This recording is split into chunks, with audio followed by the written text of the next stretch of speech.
ഇത്തവണ ഒരിക്കൽ കൂടി ഒരു മൂന്നാം ഊഴം കമ്മ്യൂണിസ്റ്റ് പാർട്ടിക്ക് കിട്ടിയാൽ മറ്റൊരു ബംഗാളായി കേരളം മാറും, മറ്റൊരു ത്രിപുരയായി മാറും.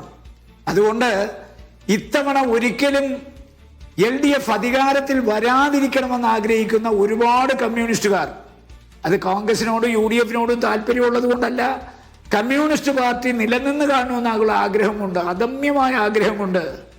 അവര് UDFിന് വോട്ട് ചെയ്തിട്ടുണ്ട്. അതൊരു സർവേക്കും കണ്ടുപിടിക്കാനായിട്ടുമില്ല, ആവത്തുമില്ല. അതുകൊണ്ടാണ് ഞാൻ പറഞ്ഞത്, ഇപ്പോൾ ഏറ്റവും അവസാനത്തെ സർവേ പറയുന്ന 90-95 UDFിന് കിട്ടും. പക്ഷെ ഞാൻ പറയുന്നു അത് 111 വരെ ആയാലും അത്ഭുതപ്പെടേണ്ട കാര്യമില്ല. കാരണം ഒരു സർവേക്കും കണ്ടുപിടിക്കാനാകാത്ത ഒന്നാണ് ഈ കമ്മ്യൂണിസ്റ്റ് പാർട്ടിയിൽ നിന്ന് ക്രോസ് ഔട്ട് UDFിന് ചെയ്തിട്ടുള്ളത്. അതുകൊണ്ട് ഇത്തവണ നമ്മുടെ നേതാക്കന്മാര് പലരും പറഞ്ഞിട്ടുള്ള പോലെ നമ്മുടെ ഇത്തവണത്തെ ഈ റിസൾട്ട് വരുമ്പോൾ 1977 ആരംഭിക്കും. ഇപ്പൊ പിണറായി വിജയൻ 2 പ്രാവശ്യം തുടർച്ചയായി ഭരിച്ചു എന്ന് പറയുന്നതൊക്കെ വാസ്തവ വിരുദ്ധമാണ്. കാരണം 970 ഐക്യമുന്നണി അധികാരത്തിൽ വന്നു, 77 അടിയന്തരാവസ്ഥയിൽ 2 കൂടെ ചേർത്ത് 7 കൊല്ലം ഭരിച്ചു അച്യുതമേനോൻ. എന്നിട്ട് അധികാരത്തിൽ ഇരുന്നു കൊണ്ട് തെരഞ്ഞെടുപ്പിനെ നേരിട്ടു, ഒരു ആന്റി ഇൻകംബൻസി ഇല്ല, 111 സീറ്റ് നേടി. മുഖ്യമന്ത്രി അച്യുതമേനോൻ മാറി കരുണാകരനായി എന്നുള്ള വ്യത്യാസം മാത്രമേ ഉള്ളൂ. ഇവിടെ 2 ഊഴവും പിണറായി വിജയൻ മുഖ്യമന്ത്രിയായി, ആ വ്യത്യാസം മാത്രമേ ഉള്ളൂ. തുടർ ഭരണം എന്ന് പറയുന്നത് കേരളത്തിന്റെ ചരിത്രത്തിൽ ആദ്യത്തേതല്ല. തുടർ ഭരണം 970-77 വീണ്ടും UDF അധികാരത്തിൽ വന്നു, മുഖ്യമന്ത്രി അച്യുതമേനോൻ മാറി കരുണാകരൻ വന്നു, ആ വ്യത്യാസം മാത്രമേ ഉള്ളൂ. മുഖ്യമന്ത്രി ഒരാളല്ല. ഇവിടെ 2021 തൊട്ട് പിന്നെ 16 തൊട്ട് 21 വരെയും 21 തൊട്ട് 26 വരെയും LDF ആണ്.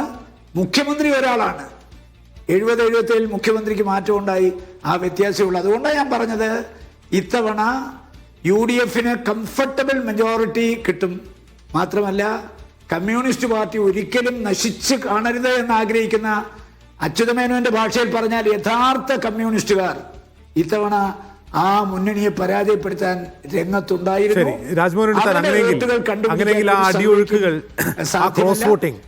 ആ അടിയൊഴുക്കുകളും ആ ക്രോസ് വോട്ടിങ്ങും തലശ്ശേരി, കൂത്തുപറമ്പ്, ധർമ്മടം തുടങ്ങിയ മണ്ഡലങ്ങളിലും പ്രതീക്ഷിക്കാമോ?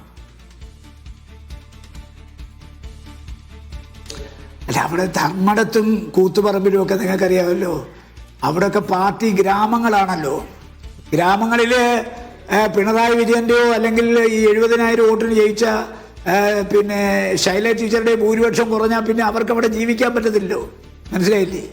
അപ്പോൾ അവിടെ അത്തരം തലശ്ശേരി കാരായിരേജന മത്സരിക്കുന്നേ, ഒന്ന് ആലോചിച്ച് നോക്കെ, കാരായിരേജനെ ഒരിക്കലും സ്ഥാനാർത്ഥിയാക്കാൻ പാടില്ല പാർട്ടി. പക്ഷേ അതൊക്കെ അത്തരം ആളുകളിൽ ഏത് വ്യക്തിയെ നിർത്തിയാലും അവിടുത്തെ ഭൂരിപക്ഷത്തിനൊരു കോട്ടവും തട്ടത്തില്ലെന്നുള്ളതുകൊണ്ടാണ് അവിടെയൊക്കെ എന്തെങ്കിലും സംഭവിച്ചാൽ പിന്നെ എന്താണെന്നുള്ളതിനെ കുറിച്ച് അവരുടെ ഉത്തമ ബോധ്യമുള്ളതുകൊണ്ടാണ്. ഇവിടൊക്കെ അതല്ല, ഇവിടെ 2-1.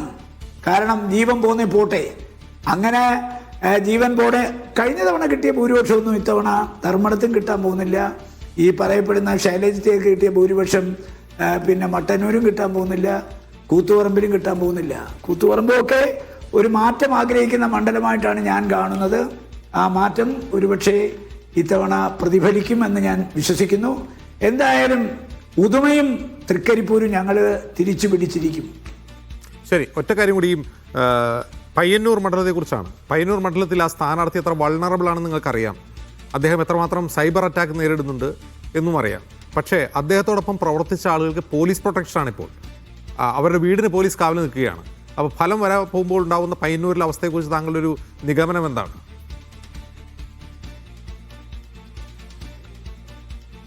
അല്ല, കേരളം കഴിഞ്ഞ 10 വർഷം ഭരിച്ച മുഖ്യമന്ത്രി ഒരു യാത്ര നടത്തിയപ്പോൾ ആ യാത്രയിൽ കരിങ്കൊടി കാണിച്ച കല്യാശ്ശേരിയിലെ യൂത്ത് കോൺഗ്രസ് നേതാക്കന്മാരെ ഹെൽമറ്റ് കൊണ്ട് തലയടിച്ചു പൊട്ടിച്ചു, ഇരുമ്പ് കമ്പി കൊണ്ട് അടിച്ചു പൊട്ടിച്ചു, അതുപോലെ ചെടിച്ചട്ടി കൊണ്ട് തലയടിച്ചു പൊട്ടിച്ചു. ഇതെല്ലാം ദൃക്സാക്ഷിയാണ് കേരളത്തിലെ മുഖ്യമന്ത്രി. ആ ദൃക്സാക്ഷിയായ മുഖ്യമന്ത്രി അതിനെക്കുറിച്ച് എന്താ പറഞ്ഞത്? ഇതൊരു ജീവൻ രക്ഷാ പ്രവർത്തനമാണ്, ഇത് വീണ്ടും തുടരും എന്നാണ്. അപ്പോൾ ജീവൻ, നമ്മുടെ പഴയ യമധർമ്മ രാജാവിൻ്റെ പണിയാണ് ജീവൻ എടുക്കുക എന്നുള്ളത്. അപ്പോൾ കാലൻ്റെ പണിയാണ് ജീവൻ എടുക്കുക എന്നുള്ളത്. അപ്പൊ ജീവൻ എടുക്കുന്ന പ്രക്രിയയ്ക്ക് പോലും ജീവരക്ഷാ പ്രവർത്തനം എന്ന് പറഞ്ഞൊരു മുഖ്യമന്ത്രി കേരളം ഭരിക്കുന്നു. അപ്പോൾ മുഖ്യമന്ത്രി നാളെ രാജി കൊടുക്കും. രാജി കൊടുത്തു കഴിഞ്ഞാൽ പിന്നെ പുതിയ ഗവൺമെന്റ് അധികാരത്തിൽ വരുന്ന കഴിഞ്ഞാൽ പരിപൂർണമായി ഈ നിലപാടുകൾ എടുത്തിട്ടുള്ള ആളുകൾക്ക് സംരക്ഷണം കൊടുക്കും. യാതൊരു തർക്കവുമില്ല. അവരുടെ സ്ഥാവര ജംഗമ വസ്തുക്കൾ നശിപ്പിച്ചവരെ, അവരെ കൊല്ലാൻ ശ്രമിച്ചവരെ, അവരെല്ലാം നിയമത്തിന് മുമ്പിൽ കൊണ്ടുവന്നിരിക്കും. യാതൊരു തർക്കവുമില്ല. കാരണം ഇവിടെ മനുഷ്യന്റെ ജീവനും സ്വത്തിനും സംരക്ഷണം കൊടുക്കുക എന്നുള്ളത് ഒരു ഗവൺമെന്റിന്റെ കടമയാണ്, കർത്തവ്യമാണ്, ഉത്തരവാദിത്വമാണ്. ആ ഉത്തരവാദിത്വം അത് നാളെ മാർക്സിസ്റ്റ് പാർട്ടിയുടെ ഏതെങ്കിലും ഒരാളിനെ ആക്രമിച്ചാൽ, അനാവശ്യമായിട്ട് ആക്രമിച്ചാൽ അവരെയും നമ്മൾ നിയമത്തിന് മുമ്പിൽ കൊണ്ടുവന്നിരിക്കും. അല്ലാതെ കമ്മ്യൂണിസ്റ്റുകാർക്കൊരു നീതി, കോൺഗ്രസ്സുകാർക്കൊരു നീതി അങ്ങനെയില്ല. UDFനൊരു നീതി, LDFനൊരു നീതി അങ്ങനെയില്ല. കാരണം എല്ലാവരോടും സമഭാവനയോടുകൂടി പ്രവർത്തിക്കുന്ന ഒരു ഗവൺമെന്റ് ആയിരിക്കും പുതിയ UDF ഗവൺമെന്റ്. യാതൊരു തർക്കവുമില്ല.